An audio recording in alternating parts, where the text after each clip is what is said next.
Est-ce que vous vous rappelez, je vous parlais un temps de la reine des sciences et technologies? Eh ben ça a commencé. Les 15 lauréates qui ont été retenues sur des centaines, eh bien elles sont à Lomé depuis le 16 octobre et tout se passe très bien. Un peu trop bien d'ailleurs, je les envie. Initiée par la fondation Assal de l'honorable Abira Bonfo, eh bien la 3e édition de ce concours va donc nous permettre de voir un peu quelles sont ces filles-là qui ont une vision, qui ont des rêves tellement grands qu'il faut les accompagner, tu vois. Et comme le nom l'indique si bien, c'est dans le domaine des sciences et technologies. On va pas se mentir, hein, les sciences et les technologies, c'est l'avenir au fait. Ce 17 octobre, comme vous pouvez le voir, elles étaient à l'hôtel Bruxelles qui se trouve à Baguida, où elles ont été soumises à des épreuves écrites et orales. En matinée, c'était les épreuves écrites en maths, physique et SVT, sciences naturelles si tu veux. À côté de ces enfants, tu as l'impression de ne pas connaître beaucoup de choses, hein. Non, elles sont futées. Elles sont futées. J'aime les sciences et dans le futur, j'aimerais devenir chimiste. J'aimerais devenir architecte. J'aimerais devenir chirurgienne cardiovasculaire. Ma motivation, ça vient plutôt des femmes. Elles n'excellent pas trop dans le domaine scientifique. Donc je me suis dit qu'il faut montrer l'exemple pour que d'autres puissent suivre. Je voulais me challenger, apprendre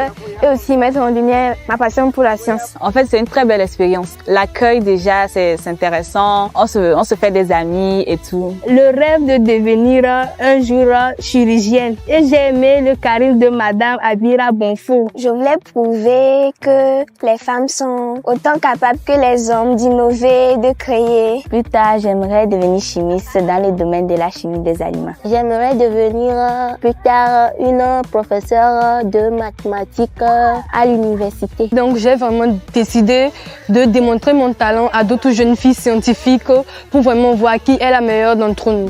Ah, déjà quand vous voyez le membre du jury, vous savez en même temps que c'est pas de la blague qui se passe ici. La preuve, lors de l'oral, la pression qu'il y avait dans cette salle, wow, il faut être vraiment confiante pour en ressortir la tête haute, hein. Tous ces jurés là devant moi, non, j'aimerais pas être à leur place. Franchement, les filles là, elles m'épatent. Tout le monde est à l'aise, ceux qui nous encadrent aussi sont gentils, ils nous disent de pas être anxieuse, de pas stresser, voilà. Les épreuves écrites étaient très abordables.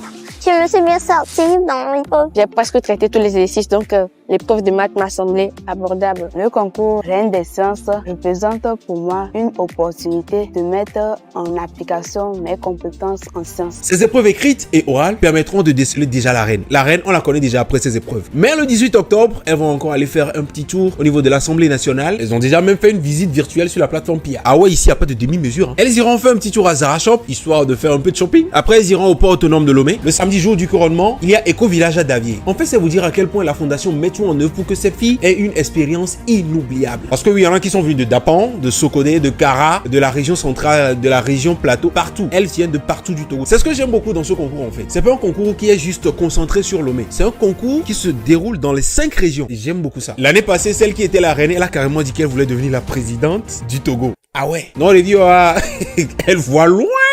N'oublions pas que ces enfants ont entre 13 et 15 ans. La plus grande parmi elles, elle a 15 ans. 15 ans, frère. Alors, qui sera la reine cette année? Le rendez-vous est pris ce samedi 19 octobre dans la salle Fazao de l'hôtel 2 février. La salle est accessible par invitation et j'ai bien envie de faire gagner des places à ceux qui me suivent ici sur les réseaux. Alors, je vous invite à mettre dans les commentaires Fondation Assal-Reine des sciences et technologies. Et je vais essayer de faire gagner des invitations. À vous qui suivez tout ce que je fais, merci beaucoup, ça fait plaisir. J'aimerais remercier Madame Abira Bonfo pour cette opportunité, pour avoir organisé ce concours de Reine des sciences et technologies qui va nous ouvrir, je suis sûre, des portes pour notre avenir. Merci beaucoup. Mais je le redis encore une fois, ces enfants donnent l'espoir que demain sera réellement meilleur. Leur vision, franchement, il faut les entretenir parce que c'est de très belles visions, c'est de très beaux rêves. Et si ça devient réalité, c'est bénéfique pour la nation. Allez, ciao!